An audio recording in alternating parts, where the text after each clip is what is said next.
கேரளாவில் அங்கன்வாடியில் பிரியாணி சிக்கன் வழங்க வேண்டுமென்று கேட்கும் குழந்தைகளின் வீடியோ வைரலானதை தொடர்ந்து அதை கேரள அரசு பரிசீலனைக்கு எடுத்துக் கொண்டுள்ளது. கேரளாவில் அங்கன்வாடி படிக்கும் ஒரு குழந்தை உப்புமாவுக்கு பதிலாக பொரித்த கோழி பிரியாணி தாங்க என கோரிக்கை விடுத்த வீடியோ சமூக வலைதளத்தில் வைரலானது. வைரலாகும் வீடியோவில் தொப்பி அணிந்திருந்த குழந்தை, எனக்கு அங்கன்வாடியில் உப்புமாவுக்கு பதிலாக பிரியாணி மற்றும் பொரித்த கோழி வேண்டுமென்று அப்பாவி போல் தனது தாயிடம் கேட்கிறான். இந்த வீடியோவை குழந்தையின் தாய் சமூக வலைதளத்தில் பகிர்ந்தார். இந்த வீடியோவை மேற்காட்டி சுகாதாரம், பெண்கள் மற்றும் குழந்தைகள் நலத்துறை மாநில அமைச்சர் வீனா ஜார்ஜ் குழந்தை கோரிக்கை வைக்கும் வீடியோவை தனது ஃபேஸ்புக் பக்கத்தில் பகிர்ந்துள்ளார். அமைச்சர் வெளியிட்டுள்ள வீடியோவில் கூறியிருப்பதாவது: குழந்தை அப்பாவித்தனமாக கோரிக்கை விடுத்துள்ளான். அங்கன்வாடியின் மெனு திருத்தப்படும்.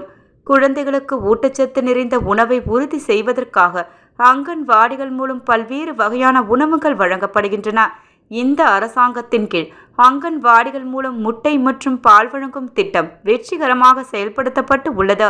பெண்கள் மற்றும் குழந்தைகள் மேம்பாட்டுத் துறையுடன் ஒருங்கிணைந்த உள்ளாட்சி அமைப்புகள் அங்கன்வாடிகளில் பல்வேறு வகையான உணவுகளை வழங்குகின்றன.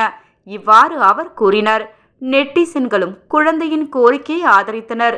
சிலர் சிறையில் உள்ள குற்றவாளிகளுக்கு வழங்கப்படும் உணவை குறித்து அங்கன்வாடிகள் மூலம் குழந்தைகளுக்கு சிறந்த உணவை வழங்க வேண்டும் என்று பரிந்துரைத்தனர்.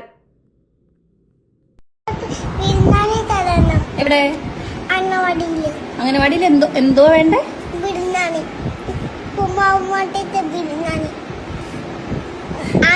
ഉപ്പുമാവായിട്ട് ബിരിയാണിയും എന്തോ കോഴി പറയാം കേട്ടോ. നമുക്ക് പരാതി അറിയിക്കാം കേട്ടോ. ബിരിയാണി